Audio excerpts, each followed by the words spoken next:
మీ ఉద్యోగ సాధనలో మీకు తోడుగా మీ S&S publications. Okay, welcome to S&S online platform. This is Srinath sir, Faculty of Economics, especially Economy. Okay, today we are mainly discuss about the Group 4 pattern, especially in Economy syllabus. Economy syllabus weightage గురించి, అదేవిధంగా economy సిలబస్ని ఏ విధంగా చదవాలి అనే దాని గురించి discuss చేయడానికి ఈరోజు నేను మీ ముందుకు రావటం జరిగింది. చూడండి, especially today we are mainly discuss about the group 4 economy weightage and syllabus. Okay, group 4 economy weightage and syllabus గురించి ఇవాళ మనం క్లారిటీగా డిస్కస్ చేసుకుంటాం. ఓకే, ఇక్కడ జనరల్ స్టడీస్ పాయింట్ ఆఫ్ వ్యూలో ఎకానమీ అనేది ఇక్కడ మనకు one of the main important area ఇక్కడ. ఓకేనా, మ్యాక్సిమం ఈ ఎకానమీ నుంచి మనకు గ్రూప్ 4 లెవెల్లో, ఓకేనా, ఈ గ్రూప్ 4 లెవెల్లో మనకు సుమారుగా 15 నుంచి 20 మార్క్స్ రావడానికి ఆస్కారం ఉన్న ఏరియా, 15 to 20 మార్క్స్. కాబట్టి 15 to 20 మార్క్స్ కాబట్టి ఇక్కడ అభ్యర్థులు ఈ ఏరియా పైన ప్రత్యేక దృష్టి సాధించాల్సిన అవసరం ఎంతైనా ఉంది. ఈ కోవిడ్-19 పీరియడ్లో ఆఫ్లైన్కు దూరమవుతున్న విద్యార్థులకు ఒక మంచి అవకాశంగా S&S వారు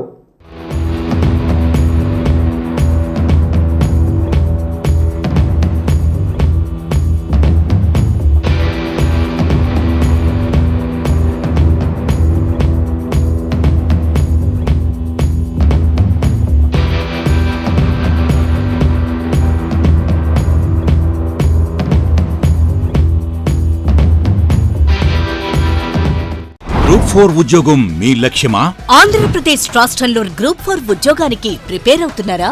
మీ లక్ష్య సాధనకు బాటలు వేస్తూ S&S పబ్లికేషన్స్ వారు అగ్రగణ్యులైన ఫ్యాకల్టీలచే నూతన వరవడితో 100% ఆన్లైన్ క్లాసులతో పాటుగా మరెన్నో ప్రత్యేకతలతో అందరికీ అందుబాటులో అతి తక్కువ ధరకే అందిస్తున్న ఏకైక సంస్థ. ఈ అవకాశాన్ని సద్వినియోగపరచుకోవాలంటే వెంటనే గూగుల్ ప్లే స్టోర్ నుండి S&S పబ్లికేషన్స్ యాప్ ని డౌన్లోడ్ చేసుకోండి. పూర్తి వివరాలకు సంప్రదించవలసిన నెంబర్స్ 8070557777 and 9032064822. వివిధ నిష్ణాతులైన ఫ్యాకల్టీచే వివిధ సబ్జెక్టులలో ఫ్యాకల్టీని ఇక్కడ మనకు క్వాలిటీ ఫ్యాకల్టీని తీసుకొని ఆన్లైన్లో కోచింగ్ ఇవ్వటం జరుగుతుంది. ప్రధానంగా గ్రూప్ 2 కావచ్చు, గ్రూప్ 1 ప్రిలిమ్స్ కావచ్చు, SI కావచ్చు, కానిస్టేబుల్, DSC, RRB ఇలా అన్ని రకాల పోటీ పరీక్షలకు సంబంధించిన టాపిక్స్ని ఇక్కడ మీకు ఆన్లైన్ ద్వారా S&S పబ్లికేషన్ వారు అందివ్వటం జరుగుతుంది. కావున ఈ సువర్ణ అవకాశాన్ని విద్యార్థులు ఉపయోగించుకోవాలని నా యొక్క మనవి. అదేవిధంగా ఇంకా మనం అబ్జర్వ్ చేసినట్లయితే S&S పబ్లికేషన్ వారు ఎవరైతే విద్యార్థులు కోచింగ్ తీసుకోలేని పరిస్థితిలో ఉన్నారో వాళ్ళ కోసం మరొక సువర్ణ అవకాశంగా క్వాలిటీ బుక్స్ని కూడా ఇక్కడ మనకు ఇవ్వటం జరుగుతుంది.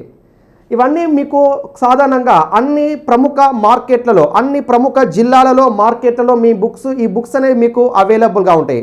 ఒకవేళ మార్కెట్లో అవైలబుల్గా బుక్స్ లేనప్పుడు ఇక్కడ కింద ఉన్న ఆన్లైన్ www.sonlinebooks.com అనే ఆన్లైన్ నుంచి కూడా మీరు బుక్స్ని ఆర్డర్ చేసుకో విధంగా మనకి వెబ్సైట్ని కూడా అందివ్వటం జరుగుతుంది.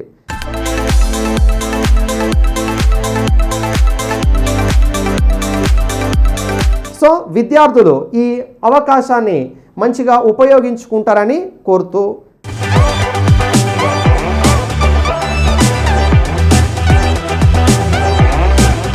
ఓకే, ఇప్పుడు మనం సిలబస్లోకి ఎంటర్ అవుతాం. సిలబస్లో మనకు కామన్గా ఏమని ఇచ్చినంటే ఎకనామిక్ డెవలప్మెంట్. ఓకేనా, సిలబస్లో మనకు economic development in India, economic development in India since independence, economic development in India since independence with emphasis on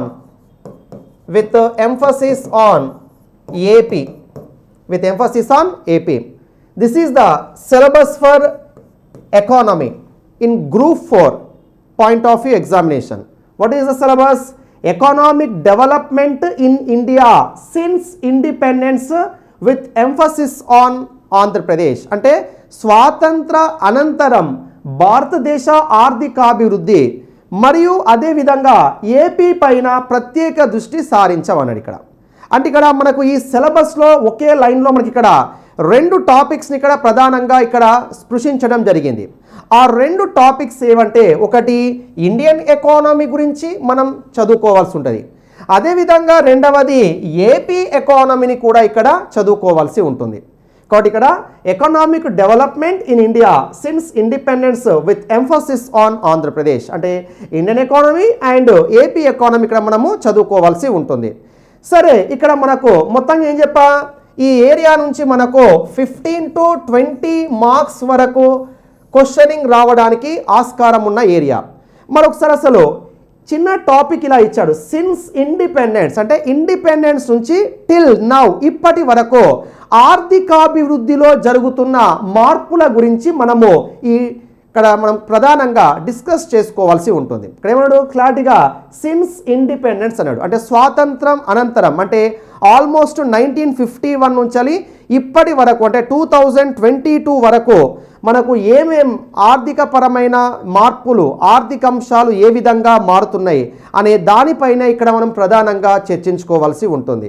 ఒకసారి ఇక్కడ మనం చూసినట్లయితే సిలబస్ని గనక ఇక్కడ మనం చూసినట్లయితే ఈ ఎకానమీకి సంబంధించి ఒకసారి క్లారిటీగా సిలబస్ చూసుకుంటూ క్లారిటీగా ఇక్కడ మనము ఏం చేస్తాము, వెయిటేజ్ ఎంత వెయిటేజ్ ఉన్నదో దాని గురించి క్లారిటీగా డిస్కస్ చేసుకుంటూ వెళ్ళిపోతాం. అలా చూసినట్లయితే ఫస్ట్ ఆఫ్ ఆల్ ఇక్కడ ప్రధానంగా చూడండి, ఫస్ట్ మనకు దీంట్లో ఫస్ట్ ఇండియన్ ఎకానమీకి సంబంధించిన topics, Indian economy, okay, Indian ఎకానమీకి సంబంధించిన టాపిక్స్ వెరీ ఇంపార్టెంట్. ఇక్కడ ఈ టాపిక్స్ కంపల్సరీ ప్రతి అభ్యర్థి చదవాల్సి ఉంటుంది, ఓకేనా.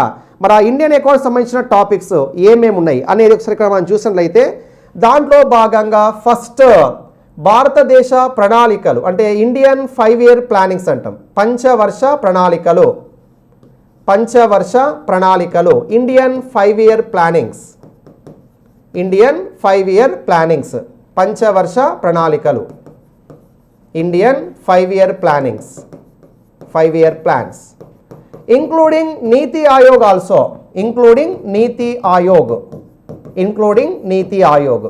Okay, this is the one of the main topic and weightage ఎక్కువగా ఉన్న టాపిక్. దీని నుంచి మనకు సుమారుగా 2 నుంచి 3 మార్క్స్ వెయిటేజ్ రావడానికి ఆస్కారం ఉన్న ఏరియా అమ్మా. This is very very important, plannings and NITI Aayog.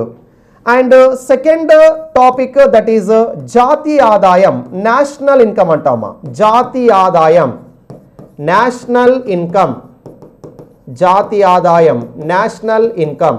This is also one of the main important topic, national income, జాతీయ ఆదాయం. ఓకే, ఈ ఏరియా నుంచి కూడా మనకు 1 మార్క్ రావడానికి వీలున్న ఏరియాగా మనం చెప్తాం. ఇకపోతే నెక్స్ట్ థర్డ్ వన్ వచ్చేసి పేదరికం మరియు నిరుద్యోగం, పేదరికం మరియు నిరుద్యోగం, పావర్టీ అన్ఎంప్లాయ్మెంట్ అంటామా, పావర్టీ అన్ఎంప్లాయ్మెంట్, పేదరికం నిరుద్యోగం, poverty and unemployment, poverty and unemployment. This is also one of the important area. Okay, దీని నుంచి కూడా మనకు మినిమం 1 మార్క్, మ్యాక్సిమం 2 మార్క్స్ వరకు ఎక్స్పెక్ట్ చేయడానికి ఆస్కారం ఉన్న ఏరియా, పావర్టీ అన్ఎంప్లాయ్మెంట్. ఇక నెక్స్ట్ ఫోర్త్ వన్ వచ్చేసి that is banking, banking, banking. Okay, banking also one of the important area. ఇటీవల మనకు ప్రధానంగా బ్యాంకుల మెర్జింగ్ అనేది జరుగుతుంది, బ్యాంకుల విలీనీకరణ, ఏ బ్యాంకును తీసుకుపోయి ఏ బ్యాంకులో కలుపుతున్నారు, ఇలాంటి అంశాలపైన, కరెంట్ అంశాలపైన అభ్యర్థికి కంపల్సరీ ఒక అవగాహన ఉండాలి. కాబట్టి బ్యాంక్స్ మెర్జింగ్ పైన మనకు గతంలో అనేక రకాల క్వశ్చన్ అయిందో ఇప్పుడు కూడా మనకు అడగడానికి ఆస్కారం ఉంటుంది. ఫర్ ఎగ్జాంపుల్, ఏ బ్యాంకును తీసుకుపోయి ఏ బ్యాంకులో కడుపుతున్నారు, ఇలాంటి క్వశ్చన్స్ మనం అభ్యర్థులు క్లారిటీగా వాటిపైన దృష్టి సారించి చదవాల్సి ఉంటుంది. ఓకేనా, this is banking, this is also one of the main important topic. Next ద్రవ్య విధానం, మానిటరీ పాలసీ, ద్రవ్య విధానం, మానిటరీ పాలసీ, ద్రవ్య విధానం, monetary policy. This is also one of the important area. ఈ టాపిక్లో మనకు బ్యాంక్ రేట్లు, రెపో రేట్లు, రివర్స్ రెపో రేట్లు, CRR, SLR, open market operations, ఇలా రకరకాల టాపిక్స్ వచ్చేసి మనకు ఈ ద్రవ్య విధానం అనే టాపిక్లో ఉంటుంది. ఈ ఏరియా నుంచి కూడా మనకు అనేక రకాల క్వశ్చన్స్ రావడానికి ఆస్కారం ఉంటుంది. కాబట్టి అభ్యర్థులు ఈ ద్రవ్య విధానం మానిటరీ పాలసీ అనే టాపిక్ని కూడా కొద్దిగా క్లారిటీగా చదవాల్సిన అవసరం ఎంతైనా ఉంది. ఓకేనా? That is the monetary policy, ద్రవ్య విధానం. నెక్స్ట్ ట్యాక్సెస్, పన్నులు, including GST also. Taxes, GST also. పన్నుల వ్యవస్థ గురించి, భారతదేశంలో పన్నుల వ్యవస్థ గురించి ప్రధానంగా మనం ఈ టాపిక్లో డిస్కస్ చేసుకోవాల్సి ఉంటుంది. Taxes system in India, including రీసెంట్గా ప్రవేశపెట్టిన జిఎస్టీ గురించి కూడా మనం దీంట్లో క్లారిటీగా డిస్కస్ చేసుకోవాల్సి ఉంటుంది. అండ్ వెరీ వెరీ ఇంపార్టెంట్, ఒక పన్నిచ్చి అది ప్రత్యక్ష పన్నా, పరోక్ష పన్నా, ఒక పన్నిచ్చి అది సెంట్రల్ గవర్నమెంట్ పన్నా, స్టేట్ గవర్నమెంట్ పన్నా, ప్రజెంట్ కేంద్రానికి ఏ పన్ను ద్వారా ఎక్కువ ఆదాయం వస్తుంది, స్టేట్ గవర్నమెంట్కి ఏ పన్ను ద్వారా ఎక్కువ ఆదాయం వస్తుంది, అండ్ రీసెంట్గా ప్రవేశపెట్టిన జిఎస్టీ ఇంప్లిమెంటేషన్ ఏ విధంగా ఉన్నది, ఇవన్నీ కూడా మనము ఈ ట్యాక్సెస్, పన్నుల వ్యవస్థ అనే టాపిక్లో క్లారిటీగా డిస్కస్ చేసుకోవడం జరుగుతుందమ్మా. ఓకేనా? ట్యాక్సెస్, పన్నులు, ఇంక్లూడింగ్ జిఎస్టీ ఆల్సో. నెక్స్ట్ ద్రవ్యోల్బణం, ఇన్ఫ్లేషన్. ద్రవ్యోల్బణం, ఇన్ఫ్లేషన్, ఇది కూడా మనకు one of the important topic అమ్మా. ఇన్ఫ్లేషన్ అంటాం, ఇంగ్లీష్ ఏమంటాం? ఇన్ఫ్లేషన్, తెలుగులో ద్రవ్యోల్బణంగా మనం చెప్తాం. ఓకేనా? This is also one of the main important area. And ద్రవ్యోల్బణం అంటే ఏంటిది, ద్రవ్యోల్బణం ఎలా ఏర్పడుతుంది, ద్రవ్యోల్బణాన్ని ఏ విధంగా కొలామనం చేస్తారు, ద్రవ్యోల్బణం వల్ల కలిగే ప్రభావాలు, దీనివల్ల కలిగే ప్రభావాలు ఏ విధంగా ఉంటాయి, అవన్నీ కూడా మనం ఇక్కడ ఈ ద్రవ్యోల్బణం అనే టాపిక్లో మనం క్లారిటీగా డిస్కస్ చేసుకోవాల్సి ఉంటుంది. అండ్ దీని తర్వాత నెక్స్ట్ అనదర్ టాపిక్ వచ్చేసి దట్ ఈజ్ ద్రవ్యం, మనీ. ద్రవ్యం, మనీ, ఇది కూడా మనకు one of the most important topic అమ్మా. ఓకే, ద్రవ్యం అనే టాపిక్ కూడా మనకు దీనిలో M1 money, M2 money, M3 money, ఇలా రకరకాల కాన్సెప్ట్స్ ఉంటాయి. అవన్నీ కూడా మనము ఈ ద్రవ్యం అనే టాపిక్లో క్లారిటీగా డిస్కస్ చేసుకోవాల్సి ఉంటుంది. Okay, after that next observe చేసినట్లయితే నెక్స్ట్ నైన్త్ టాపిక్ వచ్చేసి దట్ ఈజ్ బడ్జెట్ అమ్మా. Budget. Okay, in the budget topic also one of the main important area. Total India budget స్వరూపం గురించి దీంట్లో మనము ప్రధానంగా డిస్కస్ చేసుకోవాల్సి ఉంటుంది.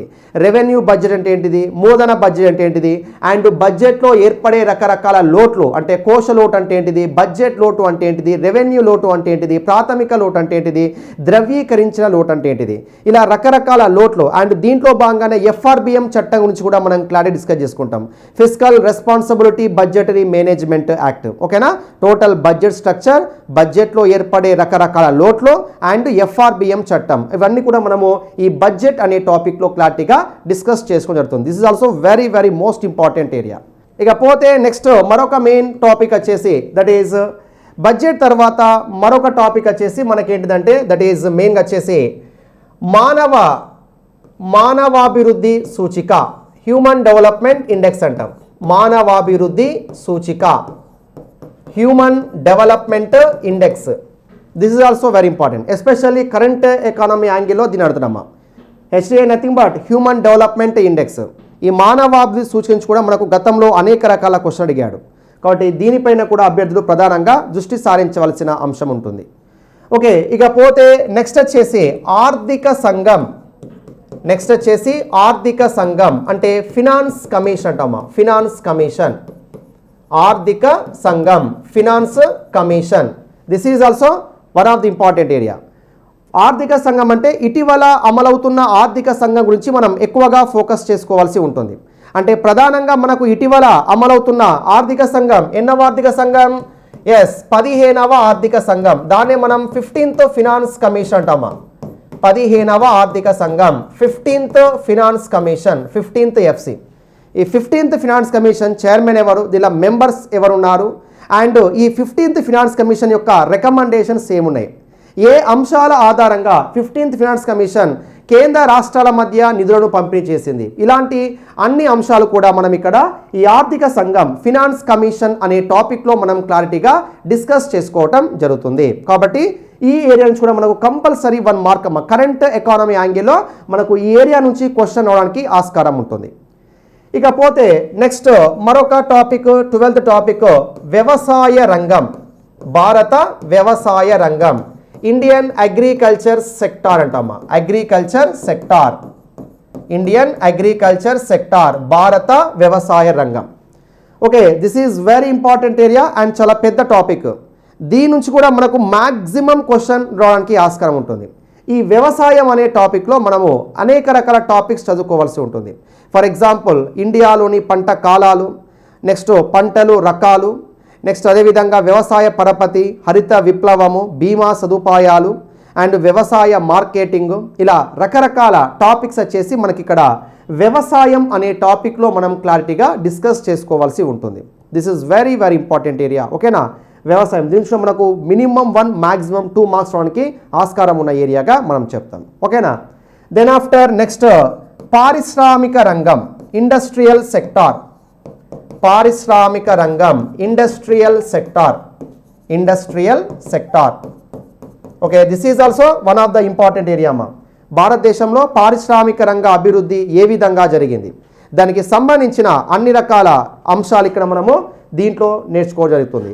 పారిశ్రామిక రంగంలో భాగంగా ప్రధానంగా ఇటీవల మనకు MSME micro small medium enterprise యొక్క నిర్వచనం చేంజ్ అయింది. అది నెక్స్ట్ ఆ కాయిలాపడ్డ పరిశ్రమ ఏంటిది, నవరత్న, మీరత్న, మహారత్న హోదాలు అంటే ఏంటిది. ఓకేనా, ఇవన్నీ కూడా మనము ఈ పారిశ్రామిక రంగం అనే టాపిక్లో పార్ట్గా క్లారిటీగా డిస్కస్ చేసుకోవాల్సిన అవసరం ఉంటుంది. ఓకేనా, this is also one of the most important area.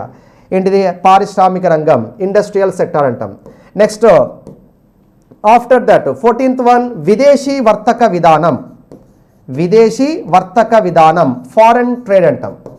విదేశీ వర్తక విధానం, foreign trade, foreign trade. This is also one of the main important area. Okay, విదేశీ వర్తక విధానంలో భాగంగా మనకు మన ఇండియా యొక్క విదేశీ వ్యాపార సరళి ఏ విధంగా ఉన్నది, ఏ ఏ దేశాలతో ఎక్కువగా ఎగుమతులు దిగుమతి చేసుకుంటుంది, ఏ ఏ వస్తువుల్ని ఎక్కువగా ఎగుమతి చేస్తుంది, ఏ వస్తువుల్ని ఎక్కువగా దిగుమతి చేసుకుంటుంది, అండ్ మన ఇండియాకు విదేశీ పెట్టుబడులు ఎఫ్డిఐ, ఫారెన్ డైరెక్ట్ ఇన్వెస్ట్మెంట్స్ అనేవి ఏ దేశాల నుంచి ఎక్కువ వస్తుంది, మన ఇండియా ఏ దేశంలో ఎక్కువగా ఎఫ్డిఐ పెడుతుంది, అదేవిధంగా ఎఫ్డిఐలు మన ఇండియాలో ఏ రాష్ట్రంలోకి ఎక్కువ వస్తున్నాయి. ఓకేనా, ఇలాంటి అన్ని రకాల అంశాలన్నీ కూడా మనము ఇక్కడ ప్రధానంగా విదేశీ వర్తక విధానం అనే టాపిక్లో మనం క్లారిటీగా డిస్కస్ చేసుకోవాల్సి ఉంటుంది. ఓకేనా, ఫారెన్ ట్రేడ్ అంటాం, విదేశీ వర్తక విధానం, ఫారెన్ ట్రేడ్. ఇకపోతే నెక్స్ట్ వచ్చేసి మరొక టాపిక్ ఏంటంటే కేంద్ర ప్రభుత్వ పథకాలు, సెంట్రల్ గవర్నమెంట్ స్కీమ్స్. ఓకేనా, కేంద్ర ప్రభుత్వ పథకాలు, central government schemes, central government schemes, central government schemes. ఓకేనా, ఇవి కూడా మనకు వన్ ఆఫ్ ద ఇంపార్టెంట్ ప్రోగ్రామ్స్గా మనం చెప్తాం. ఇక్కడ ఇటీవల ఎస్పెషల్లీ కేంద్ర ప్రభుత్వ పథకాలు అంటే ఇటీవల మనకు ప్రవేశపెడుతున్న పథకాల పైన క్వశ్చనింగ్ ఎక్కువ రావడానికి ఆస్కారం ఉంటుంది. అప్పుడెప్పుడో ప్రవేశపెట్టిన పథకాలు కాకుండా రీసెంట్గా ప్రవేశపెడుతున్న పథకాలు ఏవైతే ఉన్నాయో వాటిపైన క్వశ్చనింగ్ ఎక్కువ రావడానికి ఆస్కారం ఉంది. కాబట్టి ఇక్కడ అభ్యర్థులు ప్రధానంగా దృష్టి సారించవలసిన అంశం ఏంటంటే రీసెంట్ అమలవుతున్న పథకాలపైన అభ్యర్థులు ఎక్కువగా ఫోకస్ చేయాల్సి ఉంటుంది. ఓకేనా, ఆ విధంగా మనకు కేంద్ర ప్రభుత్వ పథకాలు రీసెంట్ వాటిపైన మనం ఎక్కువగా ఫోకస్ చేయాల్సి ఉంటుంది. ఓకే, ఇక్కడ అభ్యర్థులు ప్రధానంగా ఇండియన్ ఎకానమీని కవర్ చేస్తూనే ఏమన్నాడు, ఇక్కడ ఏపీ ఎకానమీ పైన దృష్టి పెట్టాలన్నాడు. ఓకేనా, ఇండియన్ ఎకానమీ ఈ టాపిక్స్ని కవర్ చేసుకుంటా ఏపీ ఎకానమీ పైన ప్రత్యేక దృష్టి సాధించాలి. మరి ఇక్కడ ఏపీ ఎకానమీకి సంబంధించి మనకు ఏమేం టాపిక్స్ ఉన్నాయి. ఓకేనా, next AP economy, AP economy. ఓకేనా, ఇక్కడ ఏపీ ఎకానమీకి సంబంధించి మనకు దీని నుంచి మనకు వెయిటేజ్ క్వశ్చనింగ్ ఏరియా ఏ విధంగా ఉంటుంది, సో దీంట్లో ఏమేం టాపిక్స్ ఉంటాయి అనేది ఒకసారి మనం క్లారిటీగా డిస్కస్ చేసుకోవాలి. చూడండి, ఇక్కడ ఏపీ ఎకానమీకి సంబంధించి ప్రధానంగా ఏపీ వ్యవసాయ రంగం ఉంటుందమ్మా. ఏపీ వ్యవసాయ రంగం, ఏపీ అగ్రికల్చర్ సెక్టార్, ఏపీ వ్యవసాయ రంగం, ఏపీ అగ్రికల్చర్ సెక్టార్. ఇది మనకు ఒక ప్రధానమైన అంశంగా మనకు ఉంటుంది. This is very important. ఓకేనా, ఏపీ వ్యవసాయ రంగం, ఏపీ అగ్రికల్చర్ సెక్టార్. ఇక అదే విధంగా నెక్స్ట్ ఏపీ పారిశ్రామిక రంగం ఉంటుంది. ఏపీ పారిశ్రామిక రంగం, ఏపీ పారిశ్రామిక రంగం అంటే ఇండస్ట్రియల్ సెక్టార్ అంటామా, industrial sector, AP industrial sector. ఓకేనా, ఈ ఏరియా నుంచి కూడా మనకు క్వశ్చనింగ్ రావడానికి ఆస్కారం ఉన్న ఏరియా. ఓకేనా, ఒకటి ఏపీ వ్యవసాయ రంగం, రెండవది వచ్చేసి ఏపీ పారిశ్రామిక రంగం. ఇకపోతే నెక్స్ట్ వచ్చేసి ఏపీ సేవా రంగం, సర్వీస్ సెక్టార్ ఆల్సో. ఓకేనా, ఏపీ సేవా రంగం, సర్వీస్ సెక్టార్ నుంచి కూడా మనకు క్వశ్చనింగ్ రావడానికి ఆస్కారంగా ఇక్కడ చెప్పచ్చు మనము. ఏపీ సర్వీస్ సెక్టార్, సేవా రంగం. ఇకపోతే నెక్స్ట్ ఏపీ ప్రభుత్వానికి సంబంధించిన పథకాలు, ఏపీ ప్రభుత్వ రంగ పథకాలు, ఏపీ ప్రభుత్వ పథకాలు, ఏపీ గవర్నమెంట్ స్కీమ్స్, ఏపీ ప్రభుత్వ పథకాలు, ఏపీ గవర్నమెంట్ స్కీమ్స్. వీటి నుంచి మనకు మోస్ట్ ఆఫ్ ద క్వశ్చన్, చాలా ఎక్కువ క్వశ్చన్ రావడానికి ఆస్కారం ఉంటుంది. ఎందుకంటే రాష్ట్ర ఆర్థికాభివృద్ధి ప్రధానంగా మ్యాక్సిమం ప్రజెంట్ ఉన్న ప్రభుత్వం ఎక్కువగా పథకాల పైన ఎక్కువగా డిపెండ్ అయింది. కాబట్టి మనకు ఈ ఏపీ సంబంధించిన పథకాలు when compare to Indian government స్కీమ్స్తో కంపేర్ చేస్తే ఏపీ ప్రభుత్వ పథకాల పైన మనకు ఎక్కువగా క్వశ్చనింగ్ రావడానికి ఆస్కారం ఉంటుంది. ఓకేనా. మరి ఎస్పెషల్లీ ఇటీవల అమలు చేస్తున్న పథకాలపైన అభ్యర్థులు మరింతగా దృష్టి సారించవలసిన అవసరం ఉంటుంది. ఓకేనా. కాబట్టి ఏపీ ప్రభుత్వ పథకాలు కూడా మనకు ఎగ్జామ్లో చాలా కీ రోల్ని ప్లే చేయటం జరుగుతుంది. ఓకేనా. ఈ విధంగా ఇండియన్ ఎకానమీని చదువుతూ ప్రత్యేకంగా ఏపీ ఎకానమీ ఈ అంశాలపైన అభ్యర్థులు దృష్టి సారించాల్సి ఉంటుంది. అయితే ఇక్కడ అభ్యర్థులు ప్రధానంగా ఎకానమీ అంటే ఇక్కడ మనకు స్టాక్ ఎకానమీతో పాటు కరెంట్ ఎకానమీని కూడా చదవాల్సి ఉంటుంది. కరెంట్ ఎకానమీ అంటే ఏంటంటే రీసెంట్గా ప్రభుత్వాలు రిలీజ్ చేస్తున్న బడ్జెట్లు. ఓకేనా. రీసెంట్గా ప్రభుత్వాలు రిలీజ్ చేస్తున్న బడ్జెట్లు, అదేవిధంగా ఆర్థిక సర్వేలు, ఎకనామిక్ సర్వేలు, వీటిని బేస్గా చేసుకొని అభ్యర్థులు చదవాల్సి ఉంటుంది. ఫర్ ఎగ్జాంపుల్ అప్పుడెప్పుడో డాటాని ఇక్కడ అభ్యర్థులు చదివితే దానివల్ల ఎలాంటి యూజ్ అనేది ఉండదు. ఎస్పెషల్లీ మీ ఎగ్జామ్కి ముందు ఏ సర్వే, ఏ బడ్జెట్ ఉంటుందో వాటిపైన అభ్యర్థులు ప్రధానంగా దృష్టి సారించాల్సి ఉంటుంది. ఫర్ ఎగ్జాంపుల్ మనకు ఫిబ్రవరి 1న ఇండియన్ బడ్జెట్ అనేది ప్రవేశపెట్టడం జరుగుతుంది. ఫిబ్రవరి 1. మరి మీకు ఎగ్జామ్ ఫిబ్రవరి తర్వాతనే కదా కండక్ట్ జరిగేది. కాబట్టి అప్పుడు మీకు ఏ బడ్జెట్ వస్తుంది? 2022-23 బడ్జెట్ అనేది మీకు ఆ బడ్జెట్లోని ముఖ్యాంశాలు మీరు చదవాల్సి ఉంటుంది. ఇప్పుడు ఉన్న 2021-22 బడ్జెట్ ఇది అవుట్డేట్ అయిపోతుంది. మీరు ఇప్పుడు ఏం చేసుకోవాలి? 2022-23 బడ్జెట్ని అప్డేట్ చేసుకోవాల్సి ఉంటుంది. ఓకే. 2022-23 బడ్జెట్లోని ముఖ్యాంశాల గురించి ప్రధానంగా చదువుకోవాల్సి ఉంటుంది. ఎందుకంటే మీకు ఎగ్జామ్కి ముందు ఏ బడ్జెట్, ఏ సర్వేలు ఉంటాయో వాటిపైనే అభ్యర్థులు ప్రధానంగా ఫోకస్ చేయాలి. ఎకానమీ అంటేనే అప్డేట్లో ఉండాలమ్మా. ఓకేనా. అప్పుడెప్పుడో చదివిన అంశాలు అవి స్టాక్ అడుగుతాడు, ప్లస్ కరెంటు వాటిపైన కూడా ఎక్కువగా ఫోకస్ చేసి అడుగుతూ ఉంటాడు. ఓకేనా. కాబట్టి అందుకని అభ్యర్థులు ఇక్కడ 22-23 బడ్జెట్ ముఖ్యాంశాలు ఇంకా రాలేదు, అది వస్తుంది. వచ్చినప్పుడు దానిపైన అభ్యర్థులు ప్రధానంగా ఫోకస్ పెట్టవలసి ఉంటుంది. 22-23 బడ్జెట్ వచ్చినప్పుడు 21-22 ఎకనామిక్ సర్వే కూడా వస్తుంది. కాబట్టి ఎకనామిక్ సర్వే ఇక్కడ చూడండి, రాష్ట్రంలో అదేవిధంగా కేంద్రంలో 2 బడ్జెట్లు, 2 సర్వేలను ఇక్కడ అభ్యర్థులు కంపల్సరిగా చదవాల్సి ఉంటుంది. ఎందుకంటే వీటి నుంచి మనకు చాలా ఎక్కువ మొత్తంలో క్వశ్చన్ రావడానికి ఆస్కారం ఉంటుంది. అందుకనే కంపల్సరిగా కాంపిటేటివ్ ప్రిపేర్ అయ్యే ప్రతి అభ్యర్థి ఎస్పెషల్లీ ఎకానమీని ఇక్కడ బడ్జెట్, సర్వే పరంగా చదవాల్సి ఉంటుంది. కాబట్టి ఈ విధంగా అభ్యర్థులు మ్యాక్సిమం కరెంటు అంశాలను బేస్గా చేసుకుంటూ ప్రీవియస్ అంశాలను లింకప్ చేసుకుంటూ చదివితే ఎకానమీలో మనము మ్యాక్సిమం స్కోర్ సాధించడానికి ఆస్కారం ఉంటుంది. ఇక్కడ మీకు ఎకానమీలో క్వశ్చనింగ్ ఏరియాస్ మీకు కామన్గా మెయిన్గా ఇక్కడ మనకు కొన్ని మెయిన్గా వచ్చేసి ఇక్కడ ఎకానమీ నుంచి క్వశ్చన్స్ మనకు కామన్గా కొన్ని డాటా పరంగా క్వశ్చన్ అడుగుతూ ఉంటారు. ఫర్ ఎగ్జాంపుల్ 2021-22 సంవత్సరానికి ఇండియా జీడిపిలో వ్యవసాయ రంగం వాటా ఎంత, లేదా ఏపీ వ్యవసాయ రంగం మొత్తం జీడిపిలో వ్యవసాయ రంగం వాటా ఎంత. కాబట్టి ఈ మిగతా సబ్జెక్ట్స్కి ఎకానమీకి మెయిన్ డిఫరెన్స్ ఏంటంటే దీంట్లో మెయిన్గా డాటా బేస్డ్ క్వశ్చన్స్ కూడా ఎక్కువగా అడగడానికి ఆస్కారం ఉంటుంది.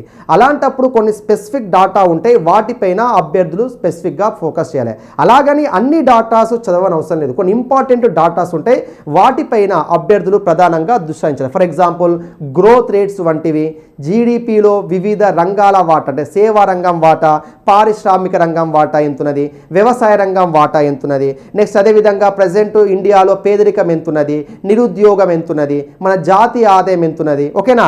ఇలాంటి కొన్ని ఇంపార్టెంట్ డాటాస్ ఉంటాయి, వాటిపైన అభ్యర్థులు ప్రధానంగా దృష్టి సారించవలసిన అవసరం ఉంది. ఈ విధంగా అభ్యర్థులు ఎకానమీని కనుక ఇండియన్ అండ్ ఏపీలో ఉన్న ఈ సిలబస్ ప్రకారం నీట్గా చదివితే మ్యాక్సిమం స్కోర్ చేయడానికి ఆస్కారం ఉంటుంది. ఓకేనా. రైట్. గ్రూప్ 4 ఉద్యోగం మీ లక్ష్యమా? ఆంధ్రప్రదేశ్ రాష్ట్రంలో గ్రూప్ 4 ఉద్యోగానికి ప్రిపేర్ అవుతున్నారా? మీ లక్ష్య సాధనకు బాటలు వేస్తూ S&S పబ్లికేషన్స్ వారు అగ్రగణ్యులైన ఫ్యాకల్టీలచే నూతన వరవడితో 100% ఆన్లైన్ క్లాసులతో పాటుగా మరెన్నో ప్రత్యేకతలతో అందరికీ అందుబాటులో అతి తక్కువ ధరకే అందిస్తున్న ఏకైక సంస్థ. ఈ అవకాశాన్ని సద్వినియోగపరచుకోవాలంటే వెంటనే గూగుల్ ప్లే స్టోర్ నుండి S&S పబ్లికేషన్స్ యాప్ ని డౌన్లోడ్ చేసుకోండి. పూర్తి వివరాలకు సంప్రదించవలసిన నెంబర్స్ 8070555577 and 9032064822.